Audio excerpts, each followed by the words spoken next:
You can't sleep. It started like that for all of us back when we were garden variety insomniacs. Maybe you had nightmares. Gods know we all do now.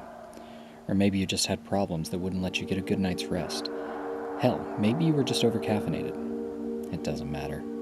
Whatever it was, eventually, you got to a point where sleep became a choice rather than a mandate. And then it just dropped off the list. And then, and only then, something clicked. That's when you started noticing the extras. An extra door here or there, an extra window looking out onto a city packed with surplus buildings, hodgepodge towers standing shoulder to shoulder, roofs angling into one another, clocks chiming the 13th hour, and unfamiliar stars twinkling in a too-clear sky. Streets and alleys that weren't there before, leading to late-night markets that sold things like laughter and indecision. When you took a long walk down the streets of the mad city, you stopped being a sleeper and started being awake. But that click you heard wasn't from the secret world snapping into place.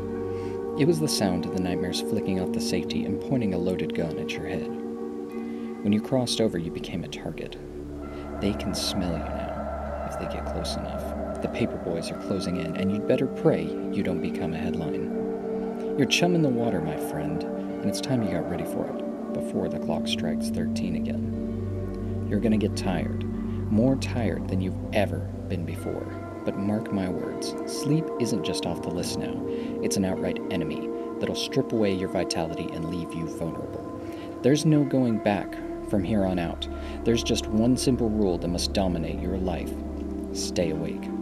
Don't rest your head.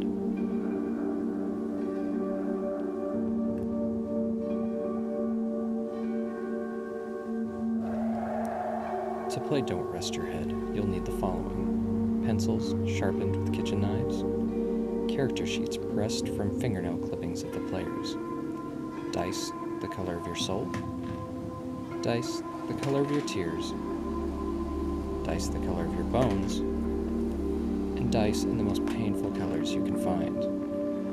You'll also need your life savings, 2 bowls, and a digital or physical copy of Don't Rest Your Head.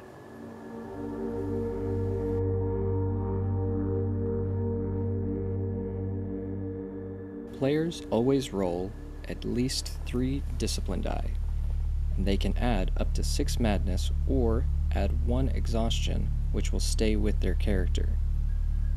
Exhaustion can build up in many ways, and when exhaustion dominates, it tends to be very bad for the players, causing them to eventually crash. Everyone eventually crashes.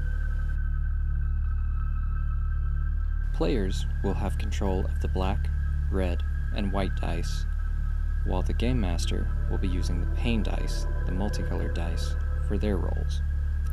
Coins will move from the Game Master, using despair to augment rolls, and then be passed to the players as hope coins.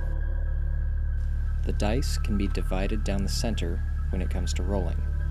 1, 2, and 3 are considered successes, and 4, 5, and 6 go to determining which particular die controls that encounter between madness, exhaustion, pain, or discipline.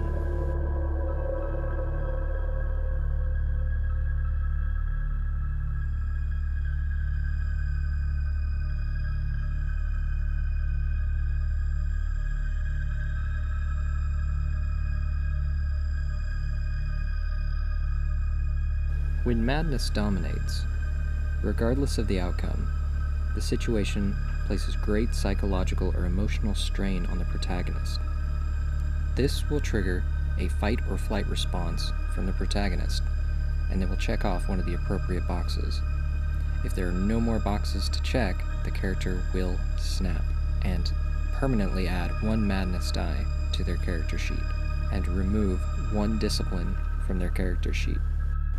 Regardless of whether or not you pushed your exhaustion to enhance your roll and increased your total exhaustion, when exhaustion dominates, it increases a second time. This can quickly lead to a character crashing. When discipline dominates, the situation stays under control. When this happens, a player can decrease his current exhaustion by 1 or remove one of the check marks from his fight or flight responses, keeping him from going mad. When pain dominates, it takes a toll on the players, and they will be forced to place a despair coin into the GM's despair coffer. When the DM uses these coins, he casts a shadow over the outcome. On any roll, the GM may spend a coin of despair to add a 6 to any of the pools in play, or to remove a 6 from any of the pools in play. Doing so may change which pool ends up dominating the roll. When despair coins are used, they're then placed into the hope coffer for the players to use. Players can use these hope coins to reduce their current exhaustion by 1, or to remove a check from their fight or flight response, keeping them from snapping.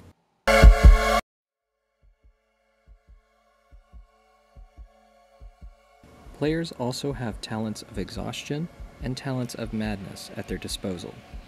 A talent of exhaustion can be used to set a minimum success for their rolls. A player using a talent of exhaustion will always at least get the number of exhaustion dice they have as successes.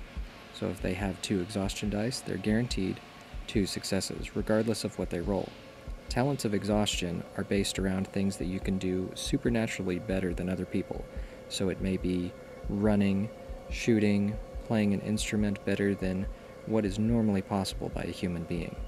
Talents of madness are things that are more akin to psychic powers or even superpowers if you push them far enough. When using a talent of madness, you must roll at least 1 madness die. Players can simply state that they want to use a madness talent, and the Game Master will augment the roll based on how difficult it is, such as with reading minds. If you wanted to read the surface thoughts of an enemy, it may only be a few pain dice, but going much deeper into secrets or the subconscious of the enemy would add more. Character creation is very immersive.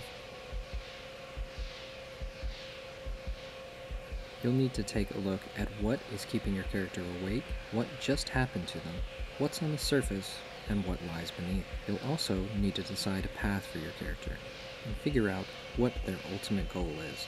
If you're a game master creating characters for your players, simply stalk them and read their journals to find out their greatest fears. I hope you've enjoyed this short tutorial on how to play Don't Rest Your Head.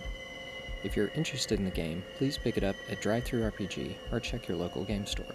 Thank you all for watching, and we hope to see you in the next video.